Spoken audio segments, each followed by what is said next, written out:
The acceptance letter from Columbia University lay on the kitchen table like a death sentence handed down on my previous life. Its thin cream envelope, adorned with the solemn university seal, should have been a symbol of my efforts, my sleepless nights spent poring over textbooks, my early mornings and late returns from part-time jobs.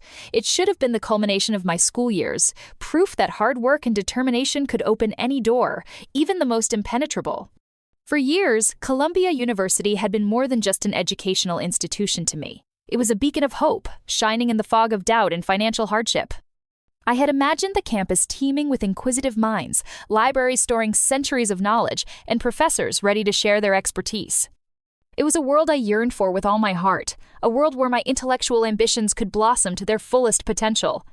But at that moment, looking at this envelope, I felt only coldness and some ominous foreboding, like a harbinger of an approaching storm. The joy that should have overwhelmed me seemed to have evaporated, leaving only a bitter taste of disappointment. Instead of rejoicing in sharing my victory with my family, I stood in the kitchen doorway, like an outsider, watching the unfolding scene that should have been a celebration but had turned into a farce. Sunlight streaming through the high-arched windows of the Boston mansion emphasized the impeccability of the interior, flooding the kitchen with warm, golden light. The kitchen in our house had always been the heart of the home, a place where the whole family gathered, where the aroma of freshly brewed coffee and toast reigned in the mornings, and where the clatter of dishes and muffled voices at dinner echoed in the evenings. But today, despite the sunlight and impeccable order, the kitchen was saturated with heavy tension, as if the air had thickened and began to press on the shoulders. It seemed that even the walls of the mansion, built of noble brown brick, had absorbed the atmosphere of hostility that had settled in the house. My father, Richard Carter, a tall, stately man, always impeccably dressed, even at home, contemptuously slammed the letter onto the white Carrara marble countertop. His movements, usually smooth and confident, as if honed by years of business practice, were now sharp and irritated, betraying his inner agitation and displeasure. He had always been the embodiment of success and composure, a man accustomed to controlling the situation, but now it seemed that the situation had slipped out of his control, and this clearly annoyed him. "We are not going to pay for some overpriced diploma," his voice sounded, harsh and peremptory, like the blade of a guillotine, cutting off my future in one fell swoop. His words echoed in the spacious kitchen, shattering my hopes like a fragile house of cards, built with such effort and love. In an instant, all my dreams of Columbia University, all my plans for the future, collapsed, burying me under the rubble of parental egoism. "Jessica's ballet academy costs a fortune, and we've already given our word," he continued, as if my dreams and ambitions were no more than an annoying obstacle in the way of satisfying the whims of his beloved daughter. Irritation seeped into his tone, as if I personally were to blame for choosing Columbia University and not some more reasonable, and most importantly, cheaper option that would not distract the family budget from more important expenses for Jessica. He spoke as if paying for Jessica's ballet academy was not just a desire, but a sacred duty, an inviolable vow that could not be broken under any circumstances. My younger sister Jessica sat at breakfast like a queen on a throne, at the center of attention, basking in the rays of parental love and adoration. She was only 16, but she already possessed a confidence and arrogance that seemed to have been passed down to her by inheritance, like a family heirloom. She was the embodiment of everything I was not, and, it seemed to me, would never be. Perfect facial features, flawless skin, always fashionable clothes, as if straight from the cover of a glossy magazine, and, of course, her hair, a source of special pride and constant manipulation. Today, a strand of her perfectly highlighted hair, like a golden thread, was twirling around her slender finger as she smirked, watching my agony, as if savoring my humiliation. "Maybe you should have been born talented, Haley," she purred, her voice saccharine sweet but her words venomous as a snake bite. Her tone oozed condescension and contempt, as if my striving for knowledge and higher education was something shameful, something second-rate, unlike her talent of twirling on stage in a tutu, portraying a swan or a fairy. In her eyes there was clear pleasure in my pain, as if my suffering was entertainment for her, an amusing performance she was watching from above. I clenched my fists, trying to restrain the rising wave of anger and resentment that threatened to engulf me. The difference between us had always been striking, like day and night, like heaven and earth. But at that moment, it seemed like an insurmountable chasm, an insurmountable wall separating us forever. I worked 3 jobs, combining studies with waitressing at a local cafe, where the smell of roasted coffee and bacon haunted me even in my sleep, tutoring for younger students, patiently explaining to them the basics of mathematics and grammar, and even walking other people's dogs in the evenings in rain and snow, to pay for my tuition at the private school they had so insistently chosen for me, as if wanting to emphasize their wealth to the neighbors. Every dollar earned was invested in books, textbooks, notes, and modest living expenses, for food and travel, for everything necessary for survival in this world where money decided everything. While Jessica received a Mercedes for her 16th birthday. The keys to the gleaming ivory car were presented to her at a celebratory dinner in an expensive restaurant, to applause and admiring glances from friends and relatives. While I ate instant noodles in my tiny apartment, which more closely resembled a shoebox, in a rundown neighborhood of the city, Jessica posted Instagram stories from Parisian cafes, enjoying croissants and lattes paid for with a parental credit card without thinking about the price or how much labor each dollar cost. Her life was a kaleidoscope of luxurious travels, designer clothes, expensive jewelry, and parties in the trendiest clubs where champagne flowed like a river and music did not stop until morning. My life, on the other hand, was a series of deadlines, bills, endless fatigue, and a constant feeling of hunger, not only physical, but also spiritual hunger for recognition and love. And now, years later, it seemed that nothing had changed. My parents sat across from me at my dining table in my own Manhattan apartment. An apartment I had bought myself thanks to hard work, financial literacy, and a few successful investments made with caution and intelligence. An apartment that should have become a symbol of my success, my independence, my victory over circumstances. The apartment windows overlooked Central Park, offering a breathtaking view of the city I had conquered on my own. But instead, it became a place for another act of family blackmail, a stage for another performance of parental egoism. They had come not to congratulate me on my achievements, not to share my success with me, not to simply be there and feel proud of their daughter. They had come to demand, that I contribute $150,000 to Jessica's wedding. A wedding that, in their opinion, should become the pinnacle of their social ambitions, a triumph in the race for prestige and recognition in high society. A wedding that they believed should eclipse all other weddings of the year and elevate them to the top of the social ladder. "Come on, Haley," Mom pleaded, her voice saccharine sweet, as if she were trying to lull my vigilance, as if I were a wild beast to be tamed with caresses and flattery. She sipped from a thin glass of $200 wine that I had bought for this family dinner, without even asking what wine I preferred, as if my tastes and preferences were of no importance. Her gesture was telling. She took my generosity for granted, as another manifestation of my duty to the family, as another sacrifice I had to make on the altar of their egoism. Jessica is marrying a Vanderberg. This wedding has to be perfect. Panic sounded in her voice, as if the fate of the whole world depended on the outcome of this wedding, as if more than just the happiness of two young people was at stake. Vanderbergs, that name alone, in their opinion, should have eclipsed all other arguments, suppressed any resistance, forced me to submit to their demands without hesitation. The Vanderberg family, known for their wealth, influence, and connections in the highest circles of society, was for my parents the key to high society, a ticket to the world they had always dreamed of, but had never been able to approach on their own. I couldn't take it anymore and burst out laughing. The laughter was nervous, hysterical, full of bitterness, disappointment, and years of accumulated resentment. Perfect? Like how my college graduation was perfectly ignored? The words burst out of me, like a cry from the soul, like the groan of a wounded animal. I remembered that day, the day of my graduation ceremony at Columbia University. I had waited for them, with trepidation and hope, hoping to see their faces in the crowd of graduates and their proud parents, to share this solemn moment with them, to feel their support and love.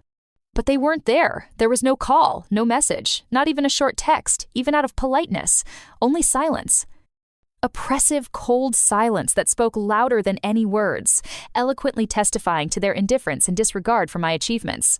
Father's face darkened instantly, his eyebrows furrowed on his forehead, forming a deep wrinkle, and anger flashed in his eyes like a match thrown into a haystack. "Don't be so dramatic." "You turned out fine." His words sounded like a slap, like a humiliating affront, delivered with complete disregard for my feelings. Turned out fine, as if all my efforts, all my sacrifices, all my sufferings, all the sleepless nights and grueling work were no more than melodrama, played out of thin air, not worthy of the attention of serious people, as if my feelings were of no importance, as if I were a programmed robot, incapable of experiencing emotions, as if I should be grateful for surviving, from managing to achieve success despite their indifference and not dare to complain about the lack of support, love, and basic human participation. Thanks to me, I retorted, no longer able to restrain my anger, which was seething within me like lava in a volcano crater. Not you. At that moment, all the resentment accumulated over the years, all the disappointment, all the pain burst out like a dam of silence breaking. I didn't want to be silent anymore. Didn't want to play the role of a docile and grateful daughter who should be eternally grateful for crumbs of parental attention. I wanted them to hear the truth, for them to finally understand that I had achieved everything myself, despite their indifference, despite their egoism, despite their constant disregard for me. Jessica's perfectly painted lips twisted into a contemptuous smirk, as if she had just bitten into something sour and unpleasant. If you don't help, I'll tell everyone you're jealous, that you're ashamed of us. Her words were full of manipulation, blackmail, and threats, as if she had mastered the art of psychological warfare to perfection. She knew how to press the right buttons, how to use public opinion against me, how to turn my reputation into a weapon against myself.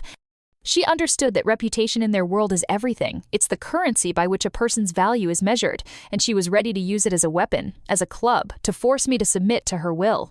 The fear of being disgraced in the eyes of their acquaintances, in the eyes of high society, was stronger for them than any family ties, stronger than any moral principles, stronger than anything in the world. I stood up, pushing my chair away from the table, which scraped back with a dull thud, and headed for the door, as if towards a saving exit from this nightmare. Each step was filled with determination. Each movement was imbued with confidence in the correctness of my decision. I was no longer going to play by their rules, was not going to submit to their absurd demands, was not going to become a victim of their egoism and cruelty. I was free. Free from their toxic love, from their endless demands, from their unhealthy attachment to money and social status, from their egoism that had poisoned my life since childhood.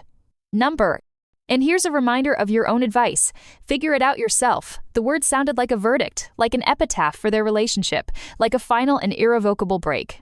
These were their own words, thrown in my face years ago, when I, desperate and lost, begged for help paying for my first semester at university, when I had hoped for their support and understanding. Now I was returning them to them, like a boomerang launched in the opposite direction, with doubled force and bitterness. The slam of the door shook the walls of my apartment, like an explosion, shattering the silence and tranquility. I slammed the door not only in their faces, not only in front of their physical presence in my life, but also in front of the entire past, full of pain, disappointments, and unfulfilled hopes. I hoped that this slam would become the beginning of a new chapter in my life, a chapter where there would be no place for their egoism and cruelty, a chapter that I would write myself, according to my own rules, without their interference and influence. 3 days later, the silence of my apartment, usually filled only with the quiet rustle of book pages and classical music melodies, was shattered by a furious knock. Not just a knock, but a real thunder, as if someone was trying to break down the door, as if besieging a fortress full of treasures. My heart pounded in my chest like a caged bird, foreboding trouble, like the ominous toll of a bell heralding misfortune. "Open up, you selfish bitch!" Jessica's scream, full of rage and hatred, echoed through the hallway, penetrating the thick walls of my apartment like an icy wind piercing through cracks in windows. Her voice was hysterical, desperate, and almost deranged, as if she had lost control of herself, as if her mind had clouded over with anger. I understood that a storm was waiting for me behind the door, a hurricane of emotions that threatened to destroy everything in its path. I slowly approached the door, as if walking towards my destiny, and threw it open. Jessica stood on the threshold. But this was no longer the Jessica I knew, not the well-groomed, manicured, always impeccable Jessica that those around her were used to seeing. The perfect image, carefully crafted over the years, had collapsed, like a house of cards in a gust of wind, revealing her true face, distorted by malice and despair. She was in a disheveled designer dress, once elegant but now crumpled, dirty, and torn in several places, as if she had just been in a fight or gone through a storm. Mascara was smeared on her cheeks in black streaks, like tears of grief, turning her face into a mask of despair and anger, into a grimace of pain and disappointment. Her hair, usually impeccably styled, strand by strand, was disheveled and tangled, like a crow's nest, devoid of all order and care. In her eyes, rage, hatred, and tears splashed, like two raging oceans, ready to burst their banks and flood everything around. "You ruined my wedding!" she shrieked, her voice breaking into a scream like a snapped string, full of pain and accusation. "The Vanderbergs backed out because we couldn't pay for the venue. They called me white trash." The words flew out of her like bullets, full of hatred, resentment, and humiliation, like venom poisoning the air around. In her voice, there was not only despair, but also some childish astonishment, as if she was encountering the consequences of her actions for the first time, as if she had never thought that her actions could have negative consequences. The world of her illusions, the world of luxury, permissiveness, and impunity, had collapsed overnight, like a crystal castle, smashed to smithereens. And I, in her opinion, was to blame for this, the sole culprit of her misfortunes. I crossed my arms over my chest, trying to remain calm, although everything inside was boiling with anger, resentment, and pity for myself. "Sounds like your problems." The words sounded cold and detached, like ice, like stone, but it was the truth, bitter and merciless. Her problems were no longer my problems. Her sufferings no longer aroused sympathy in me. I was no longer going to save her from the consequences of her own egoism, stupidity, and spoiledness. I was tired of being a life raft for a drowning person who was pulling me to the bottom. Her face contorted with rage, like a mask of malice and hatred. Her eyes were bloodshot, her lips trembled, her chin twitched, as if she was about to burst into tears of impotent anger. Then, she lunged at me, like an enraged cat, ready to tear her victim to pieces. It happened so quickly, lightning fast, that I didn't have time to react, didn't even have time to blink. I only saw her hand wave in the air, like the wing of a bird of prey, and felt a strong, sharp push in the chest, like a blow from the butt of an axe. The push threw me back, like a feather, and I lost my balance, slipping on the smooth parquet floor. I hit my back against the glass coffee table standing in the living room, like a condemned person falling under the executioner's blow. The sound of breaking glass rang out like a gunshot, and pain exploded in my ribs, as if 1,000 shards pierced me at once, burning with fire every cell of my body. The sharp edges of the glass cut through the fabric of my blouse and skin, leaving behind a burning, throbbing pain that seemed to pierce me through and through. I fell to the floor, as if felled, gasping for breath from pain, shock, and sudden weakness. Everything swam before my eyes as if in a fog. Bells rang in my ears, deafening and disorienting. I felt warm, sticky blood spreading over my body, staining the white fabric of my blouse scarlet, like a blooming blood-red flower. Jessica froze, as if awakened from a nightmare, as if waking up from a terrible dream. She stood, motionless, staring at the blood spreading on my blouse, at the glass shards scattered on the floor, like precious stones scattered on a carpet. Horror, fear, and a sudden realization of what she had done, that she had crossed a line beyond which consequences begin, were reflected in her eyes. For a moment, even a semblance of remorse flashed in them, frightened and fleeting, like a shadow flitting across her face. But it lasted only a moment, only a brief glimpse of humanity. Then fear took over, drowning out the remnants of conscience and common sense. She turned around and ran away, like a frightened little animal, leaving me lying on the floor, surrounded by glass shards and my own blood, abandoned and betrayed by my own sister. The ambulance arrived quickly, as if by magic, as if guardian angels had heard my silent cry for help. In the emergency room, I was examined. My wounds were treated, washed of glass shards, and stitches were applied, trying to restore my wounded body to wholeness. The pain was hellish, unbearable, but the physical pain was nothing compared to the emotional pain, to the gaping wound in my heart inflicted by my own sister. The police report stated assault by a family member. The words sounded dry, formal, and soulless, but behind them lay the tragedy of a broken family, a story of betrayal, cruelty, and the complete collapse of kinship ties. Jessica was arrested. She was detained at John F. Kennedy Airport when she, like a thief, was trying to flee the city, hoping to escape justice, to run away from the consequences of her action. A photograph of her arrest, her disheveled appearance, smeared mascara, handcuffs on her wrists, and a look of horror on her face hit the network and instantly went viral, like a wildfire, spreading across the internet with incredible speed. The internet, like a hungry beast, savored the details of the scandal in the wealthy and once respected Carter family, turning their personal tragedy into a public laughingstock. The Vanderbergs? They released an official press release in which they distanced themselves from the unstable Carters, stating that they were breaking off the engagement and did not want to have anything to do with a family involved in violence, scandals, and criminal offenses. Their reputation, their impeccable image in high society, was more important to them than anything else, more important than human relationships, more important than moral principles, And they could not afford to tarnish it with ties to a dysfunctional family, as if afraid of catching a family disease. My parents appeared in my apartment for the last time. They came not to apologize, not to inquire about my condition, not to show even a drop of sympathy or humanity. They came to scream, accuse, demand, as if I were to blame for all their troubles, as if I were the cause of their misfortunes. They were not concerned about my pain, my physical and emotional state, but about their own humiliation, their ruined reputation, their lost opportunities, their collapsed hopes for a bright future. "You owe us!" Father roared, his face contorted with anger like a demon's mask, his eyes flashed lightning, his voice sounded like the roar of an enraged beast. "You ruined our lives! You are to blame for everything." He blamed me for everything, for the collapse of Jessica's wedding, for the loss of reputation, for the broken relationship with the Vanderbergs, as if I were a puppet pulling the strings, as if I had deliberately orchestrated all these events to harm them. He refused to admit his own guilt, his role in creating this dysfunctional family, in raising selfish and cruel children, in destroying family ties. I silently handed him an envelope, without saying a word, without engaging in pointless arguments and bickering. Inside lay a single check for $150,000. The amount they had so insistently demanded for Jessica's wedding, the amount that had become the catalyst for this whole nightmare, the spark that ignited the fire of family feud. "From my trust fund," I said calmly, looking him straight in the eye, without averting my gaze, without showing either fear or weakness.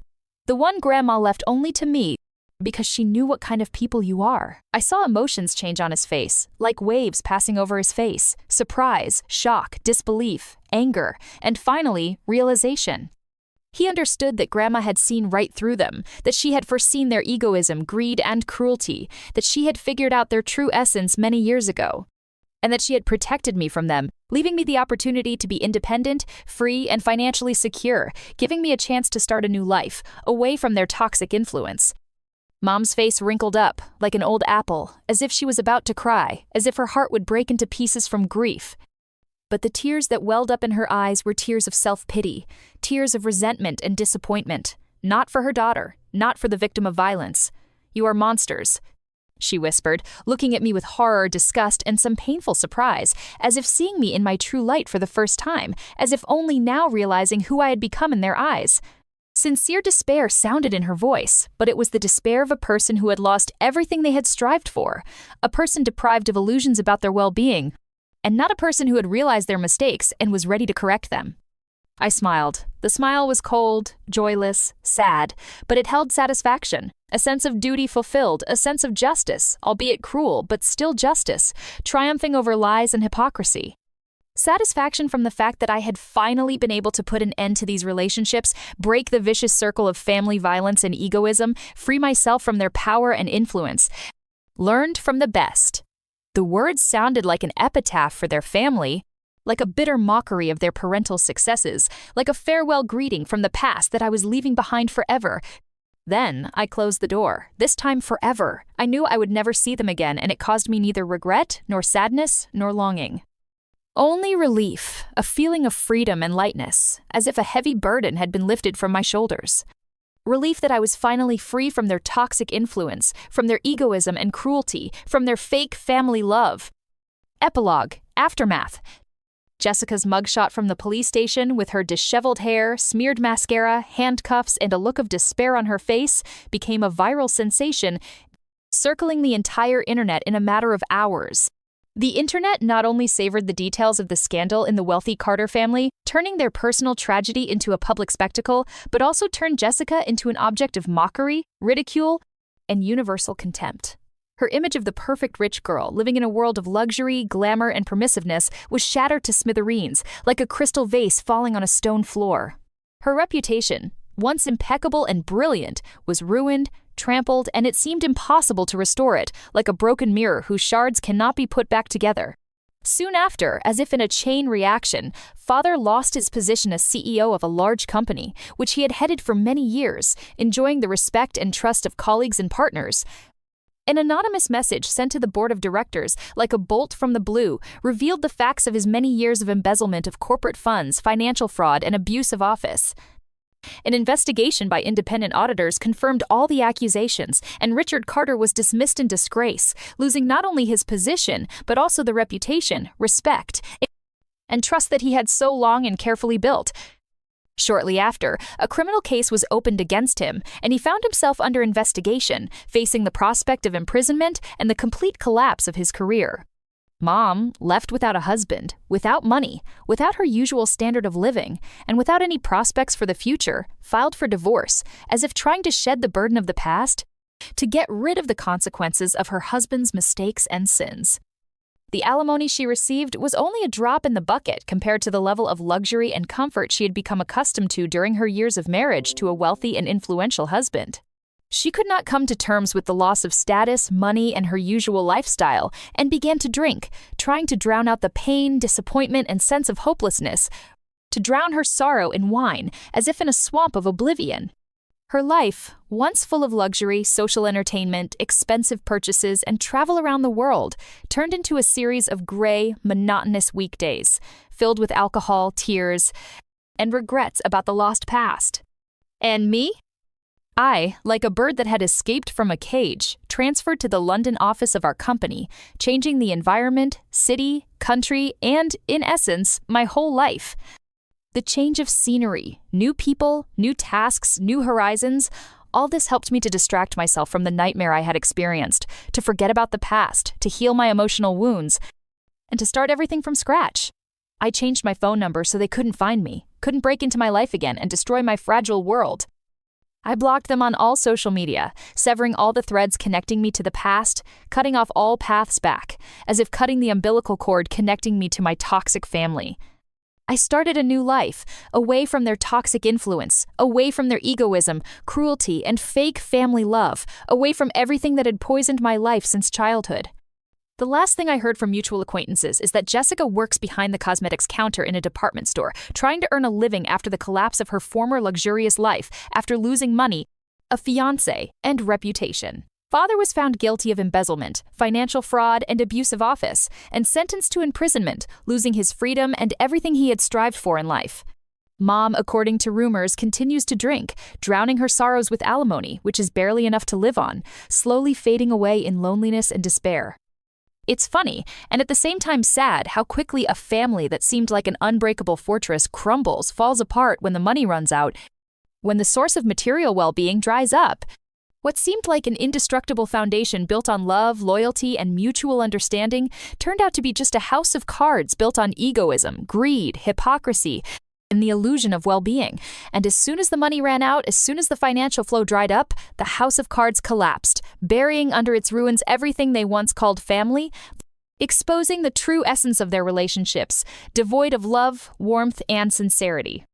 For me, however, this collapse was not the end, but the beginning of a new life, a life where there is no place for lies, manipulations, falsehood, and fake family love.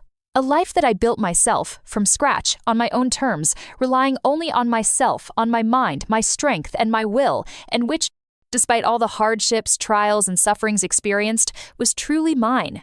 A life filled with meaning, freedom, and hope for a better future.